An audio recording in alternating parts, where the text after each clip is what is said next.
그러므로 하늘에 있는 것들의 모형은 이런 것들로서 정결하게 할 필요가 있었으나 하늘에 있는 그것들은 이런 것들보다 더 좋은 제물로 할지니라.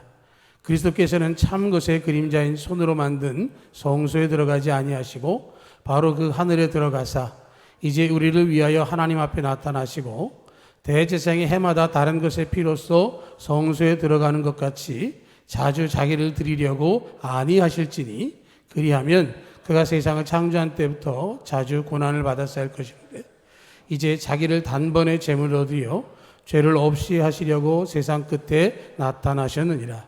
한 번 죽는 것은 사람에게 정해진 것이요 그 후에는 심판이 있으리니 이와 같이 그리스도도 많은 사람의 죄를 담당하시려고 단번에 들이신 바 되셨고 구원에 이르게 하기 위하여 죄와 상관없이 자기를 바라는 자들에게 두 번째 나타나시리라. 아멘.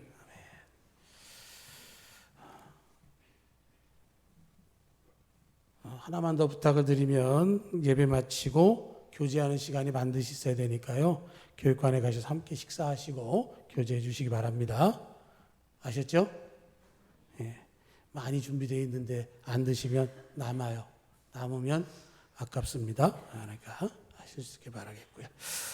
사람들이 이제 21세기를 살아가면서 여러 가지들을 얻게 되고 알게 되고 그렇습니다. 과학이 발달하고 그제 누리호도 발사되고 이런 걸 보면서 야, 인간 대단하다, 위대하다라는 생각들을 합니다. 또 많은 정보를 갖게 되죠. 지금까지 살아왔던 시대에 비해서 매 순간 나타나는 정보들이 얼마나 새로운가, 그리고 그것 때문에 우리가 발견하는 새로운 세계들이 많이 있음을 알고 있습니다. 그런데 이 모든 사람들이 가지고 있는 것, 궁금해하는 것, 그런 것들을 학문으로 만들어낸 게 있는데요. 그게 뭐냐면 죽음학이라고 하는 학문입니다. 여러 가지 학문들이 많이 나오는데 죽음 이후에 사후 세계는 어떨 것인가에 대한 궁금증을 많이 가지고 있습니다. 누구나 한 번은 가지만 그러나 갔다가 온 분이 없어서 그곳에 대해서 알 수 있는 방법이 없습니다. 그래서 사람들은 사후 세계에 대해서 나름대로 찾아보고 연구합니다. 그래서 죽음학이라고 하는 학문을 만들고 논문을 쓰고 책을 내기도 하는데요. 이 학문이라고 하는 것은 객관적인 자료, 확인할 수 있는 근거가 있어야 되는데 과연 죽음학에는 그런 게 있느냐라고 하는 거죠. 그래서 죽음학을 연구하는 사람들은 크게 두 가지의 자료를 사용하는데요. 첫째는 뭐냐면 임사체험입니다. 임사체험이 뭐냐면 의학적으로 죽었다라는 판정을 받았다가 다시 살아난 사람들을 임사체험자라고 얘기를 하는데 그 사람들이 죽었다가 살아났으니까 당신 죽었을 때 어땠어요? 라는 질문을 할 때 하는 답이 있다라는 거죠. 그러면 그것들을 모아가지고 죽음 이후의 세계는 이렇다더라 라고 하는 얘기를 하는데 문제는 뭐냐면 얘기하는 사람마다 내용이 다 다른 거예요. 죽었다가 살아나고 죽은 것이 같으면 동일해야 되는데 다른 거죠. 또 하나는 뭐냐면 영매라고 하는 사람들의 얘기를 근거로 삼습니다. 여러분 고스트라고 하는 영화를 보셨나요? 굉장히 오래전 영화인데 고스트라고 그러면 모르겠고 사랑과 영혼 보셨나요? 사랑과 영혼에 보면 막 동전을 이렇게 막 비벼가지고 올리는 장면도 나오고 그러는데 영매입니다. 영매. 뭐냐면 죽은 영혼하고 나는 대화를 할 수 있는 사람이다 라고 얘기를 해요. 그러면서 죽은 사람이 얘기하는 걸 들어보니까 사후 세계는 이렇더라 라는 얘기를 하는데 이 영매들도 뭐가 문제냐? 사람마다 다 다르다라고 하는 거죠. 그러니까 이 죽음학에서 얘기하고 있는 뭐냐면 죽은 다음에 세계는 이렇고 죽은 사람들이 얘기하는데 이렇다더라 라고 말하는데 그 사람들 결론은 뭐냐면 그냥 죽으면 돼 라고 얘기가 끝납니다. 죽음 이후의 세계에 대해서 다른 얘기를 하지 못하는 거죠. 사후 세계에 일어날 결과에 대해서 이야기하지 못합니다. 오늘 읽은 말씀 27절을 보면 우리 다 같이 한번 읽겠습니다. 한 번 죽는 것은 사람에게 정해진 것이요 그 후에는 심판이 있으리니 성경에 분명하게 기록되어 있어요. 한번 죽는 것은 사람들에게 정해져 있습니다. 언젠가는 우리들도 죽음을 맞이하게 될 것인데 성경은 분명하게 뭘 이야기하냐면 죽음 이후에 심판이 있음을 말씀하고 있는 것이죠. 그러니까 앞에서 말하고 있는 임사체험자들이나 영매들이 말하고 있는 죽음 이후의 이야기는 사실은 죽었다라고 생각하지만 착각하는 것일 수 있고요. 또 하나는 죽음의 문턱까지 갔다가 다시 살아서 돌아온, 그냥 정리하면 안 죽은 거예요. 죽어보지 않았다는 거죠. 그러니까 사후세계에 대해서 알지 못하면서 아는 척 착각을 하게 되어졌고 심판이 없다는 이야기를 하고 소설을 쓰고 영화를 만들고 드라마를 만들고 하다 보니까 많은 사람들이 문화적인 현상으로 받아들이는 거예요. 그냥 그렇구나. 이런 드라마가 20세기 후반에 고스트가 나오고 그 후에 쭉 진행이 되면서 우리나라에도 보면 그런 얘기들이 많죠. 환생, 환혼 뭐 이런 것들 얘기하고요. 뭐 귀신에 접신되는 것들, 뭐 구미호가 굉장히 친절한 사람인 것처럼 나타나는 이런 상황들, 이런 귀신에 대한 것들에 대한 호감을 만들어내고 죽음에 대한 부담을 덜어주는 것 같은 이런 모든 상황들은 분명한 것은 거기에 영적인 해석이 필요하다라고 하는 것이죠. 사탄의 관계가 있는 것이죠. 사람들에게 죽음 이후에는 아무것도 없다고 이야기를 하는 거예요. 그러니까 죽어버리면 되지라고 하는 이야기, 우리가 흔히 말하는 극단적인 선택이라고 하는 그 말을 사용하고 있지만 그것에 대해서 나 죽으면 끝나는 것이지 뭐 하고 끝내는 것들에 대해서 분명한 것은 그것은 영적인 해석이 필요한 것이고 사탄의 관계가 있다라고 하는 것이죠. 이 말은 마치 에덴 동산에서 선악과를 따먹어도 죽지 않을 거다라고 얘기했던 사탄의 속임수인 것이죠. 왜 그러면 사탄은 그렇게 우리를 유혹하느냐라고 하는 거예요. 사탄은 왜 우리를 속이느냐? 간단합니다. 우리에게 죄를 짓게 하기 위해서요. 여러분, 죄를 짓는 거 사람들이 망설이죠. 머뭇거립니다. 왜요? 죄의 값을 치러야 되기 때문에 그렇습니다. 그런데 사탄은 무슨 얘기를 합니까? 아니야, 괜찮아. 죽어도 돼. 라고 얘기하는 것은 뭐예요? 죽음이 아무것도 없다고 지금 얘기를 하고 있어요. 심판에 대한 두려움이 없어지게 하고 마음 놓고 죄를 짓도록 유혹하고 있다라고 하는 것이죠. 여러분, 히브리서 9장 27절의 말씀은 반드시 기억해야 될 말씀입니다. 한 번 죽는 것은 정해진 것이고 그 후에는 심판이 있습니다. 그래서 28절을 보면 이와 같이라는 말씀을 하시죠. 그리스도도 많은 사람의 죄를 담당하시려고 단번에 들이신 바 되셨다라고 이야기를 하고 있습니다. 사람들의 죄를 담당하기 위해서 십자가를 지셨고 그 지신 이유는 우리들의 죄 때문이라고 말씀을 하고 있습니다.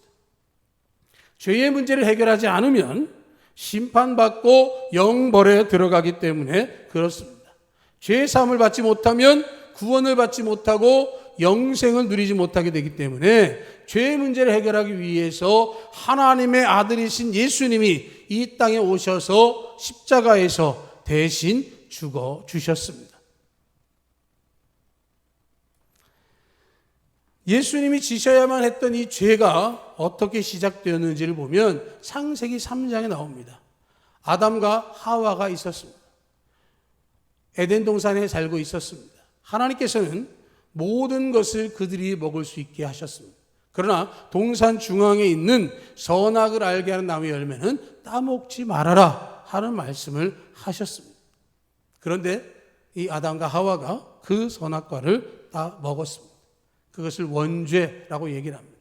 아담이 죄를 지은 그것을 통해서 죄가 시작되어졌고 죄가 뿌리를 내렸고 그것이 지금까지 우리들에게 영향을 끼치고 있습니다. 그러니까 성경이 말하고 있는 죄의 첫 번째 이유는 뭐냐면 하나님의 말씀을 믿지 못하는 거예요. 창세기 2장 17절에 하나님께서 선악을 알게 하는 나무의 열매는 먹지 말아라. 네가 먹는 날에는 반드시 죽으리라 라고 말씀을 하셨어요. 우리가 이야기하는 선악과 영어로는 지식의 나무라고 불리는 겁니다. 하나님께서 너희가 먹으면 반드시 죽으리라 라고 말씀하셨는데 3장 4절을 보면 뱀이 뭐라고 얘기하냐면 너희가 결코 죽지 아니하리라 라고 이야기를 했어요. 하나님 말씀하셨고 사탄이 말했는데 이 아담과 하와가 누구의 말을 따랐느냐? 사탄의 말을 따랐습니다. 하나님의 말씀을 믿지 못하는 거예요. 정령 죽을 것이라고 말씀하셨는데 죽지 아니하리라 하는 말을 택한 것이죠. 그리고 하나님의 말씀을 거역합니다. 먹지 말아라 그랬더니 그들이 먹었습니다. 여자가 그 열매를 따먹고 자기와 함께 있는 남편에게도 주었더니 그도 먹었습니다. 아담과 하와가 말씀을 거역했고 그 열매를 따먹음을 통해서 죄가 완성되어졌어요. 생각할 수 있습니다. 그럴까라고 할 수도 있습니다. 그런데 그것이 불순종을 통해서 완성되어져 버렸어요. 하나님의 말씀을 믿지 않고 말씀대로 행하지 않는 것을 성경에서는 죄라고 말합니다. 이 세상의 수많은 사람들은 이 말씀을 듣지 못해서 믿지 못하기도 하고 또 많이 들었지만 믿지 못하는 사람들로 가득합니다. 이 세상에는 하나님의 말씀을 알지 못해서 순종하지 못하고 알면서도 불순종하는 사람들로 가득합니다. 그래서 이런 사람들을 죄를 범했다라고 말씀을 하고 있는 것이죠. 그렇다면 죄를 지은 사람 어떻게 되느냐? 창세기 3장 8절을 보면 이렇게 말씀합니다. 아담과 그의 아내가 여호와 하나님의 낯을 피하여 동산 나무 사이에 숨은지라. 아담과 하와가요, 죄를 짓고 나서 하나님이 두려워서 피했습니다. 죄를 지으면 하나님과 함께 교제할 수 없다는 것을 깨닫게 된 것이죠. 죄를 짓고 나서 제일 먼저 일어나는 변화는 바로 하나님과의 관계가 끊어졌어요. 죄 짓기 전의 모습과 죄를 지은 후의 모습은 너무도 다른 것이죠. 그들이 벌거벗었지만 부끄러워하지 않을 뿐만 아니라 하나님과 교제하는 일에서 멈추지 않았던 그들이었는데 그들은 하나님을 피해서 숨어야 했습니다. 하나님과의 관계가 끊어진 것이죠. 이것을 영적인 죽음이라고 말합니다. 그리고 그 다음에 어떻게 됩니까? 그들의 삶은 고통이 찾아왔습니다. 창세기 3장 19절에 보면 네가 흙으로 돌아갈 때까지 얼굴에 땀을 흘려 먹을 것을 먹으리니 내가 그것에 취함을 입었습니다. 너는 흙이니 흙으로 돌아갈 것이니라. 흙으로 돌아갈 때까지 얼굴에 땀을 흘려야 먹을 것을 먹을 것이다. 너는 흙이니 흙으로 돌아갈 것이다. 아담과 하와가 사는 것 자체가 고통이고 결국은 죽게 될 것이라는 말씀을 하고 있는 것이죠. 아담과 하와가 창조되었을 때에 그곳엔 죽음이 없었습니다. 아담과 하와가 죄를 지었을 때에 죽음이 그들에게 찾아왔습니다. 시작은 영적인 죽음이요, 육신적으로 한계를 맞이하는 그때가 되어지면 육신도 죽음을 맞이한다라고 하는 것이죠. 그리고 죽음 이후에 심판을 받고 영벌을 받게 된다라고 하는 것이죠. 한 번 죽는 것은 사람에게 정한 것이요, 그 후에는 심판이 있으리니 죽음으로 끝나는 것이 아니라 죽음 이후에 심판을 받게 되어지는 것입니다. 죄를 지었다라고 하는 것은 하나님과의 관계가 끊어져서 영적인 죽음의 상태가 되어지고 고아들이 부모님의 돌보심을 받지 못한 채 험한 세상을 살아가는 것처럼 두려움과 불안 속에서 살아가게 되어지는 것이고요. 결국은 죽게 되고 죽은 뒤에 죄 때문에 심판을 받아서 영벌을 받게 되어지는 것이죠. 그렇기 때문에 우리는 죄의 심각성을 분명히 알아야 하는 것입니다. 죄의 무게를 느껴야 되는 것이죠. 사도 바울이 로마서 7장에서 고백하고 있는 것처럼 오호라 나는 공고한 자로다 이 사망에서 누가 나를 건져낼까 하는 절절한 죄에 대한 체감을 하고 있어야 한다라고 하는 것이죠. 어느 교회에서 목사님이 설교하면서 죄의 무게를 느껴라 라는 제목으로 설교를 하셨답니다. 그랬더니 예배 후에 청년이 찾아와서 질문하기를, 목사님, 저는 죄의 무게를 전혀 느낄 수가 없는데 어떻게 하면 느낄 수 있을까요? 라고 묻더라는 거죠. 그래서 예를 들어서 설명했답니다. 죽은 사람 위에다가 쌀 한 가마니 올려놓으면 무겁다고 하겠냐, 안 하겠냐? 모르겠죠? 의식을 잃어버린 채 누워있는 환자에게 아령을 쥐어준다고 하면 그 아령을 느끼겠느냐, 못 느끼겠느냐? 못 느끼겠지요? 마찬가지로 죄의 무게를 잘 느끼지 못하는 것은 영적으로 죽음 상태에 있거나 영적 감각이 예민하지 못해서기 때문에 그 질문에 당신은 영적인 감각을 회복하기 위해서 더 기도해야 된다. 그렇게 이야기했다고 합니다. 우리 어쩌면 우리 살아가면서 남들이 하니까 뭐 그냥 똑같이 지나가는 경우를 경험할 때가 있을 것입니다. 나만 그런 게 아니라 다 그런데 뭐라고 할 때도 있습니다. 그런데 분명한 것은 그러한 상황 속에서 우리가 깨달을 것은 죄의 무게와 심각성을 알아야 한다라고 하는 것이죠. 그런데 그 문제를 주님께서 해결하셨습니다. 26절에 보면 그가 세상을 창조한 데부터 자주 고난을 받았어야 할 것이도 이제 자기를 단번에 제물로 드려 죄를 없이 하시려고 세상 끝에 나타나셨다라고 말씀을 하고 있습니다. 죄에 대해서, 그 무게에 대해서, 그 심각성에 대해서 이야기가 되어질 때에 그 문제를 해결하기 위해서 예수님께서 오셨고 단번에 그 문제를 해결하셨다라고 말씀을 하고 있는 것이죠. 예수님은요, 죄를 사해 주시기 위해서 이 땅에 오셨습니다.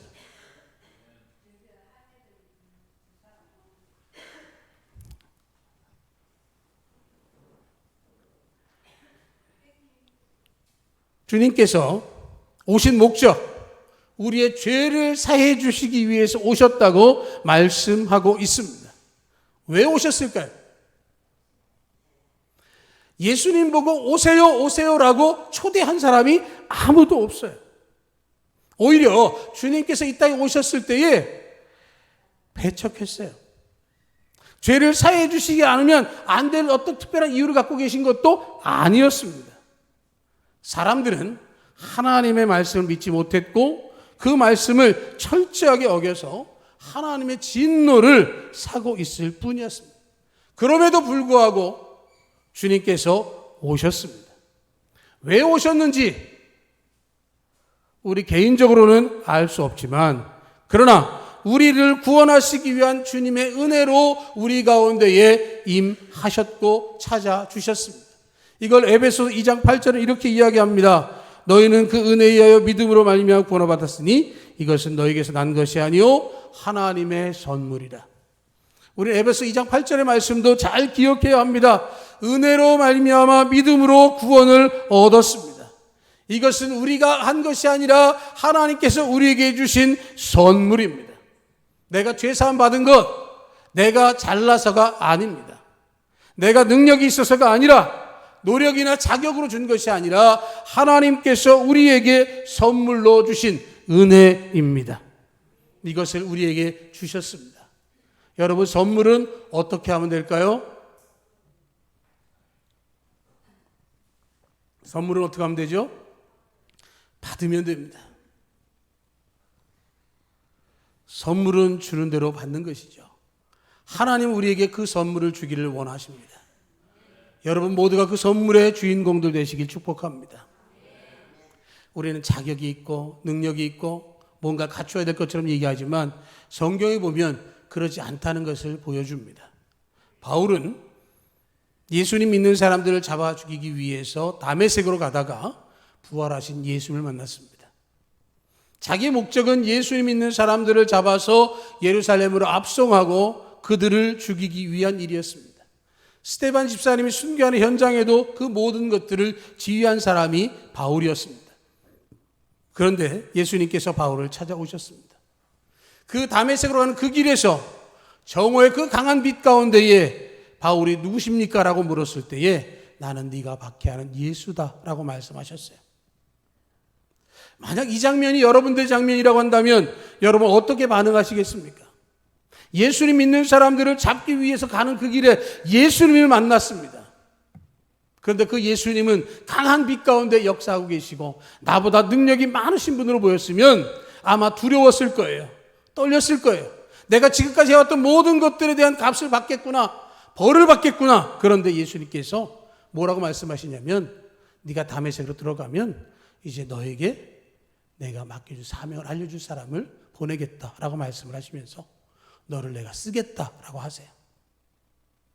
바울의 입장에서 보면 자기를 사용하실 이유가 하나도 없고 자격도 없고 공로도 없는데 은혜를 베푸세요. 큰 죄를 저질렀는데 불구하고 은혜를 베풀어 주시는 거죠. 하나님은 바울에게뿐만 아니라 우리 모두에게도 이렇게 은혜를 주시는 것을 기억하시기를 축복합니다. 여러분, 왜 예수님께서 그렇게 하시느냐? 죄를 없이 하시려고 라고 말씀을 합니다. 우리가 가지고 있는 죄의 문제를 해결하기를 원하시는 거죠. 근데 사람들은요, 자기가 죄인인 줄 몰라요. 내가 어떤 죄를 저질렀고 내가 어떤 죄 가운데 있어서 죄의 종로를 하는지를 잘 모릅니다.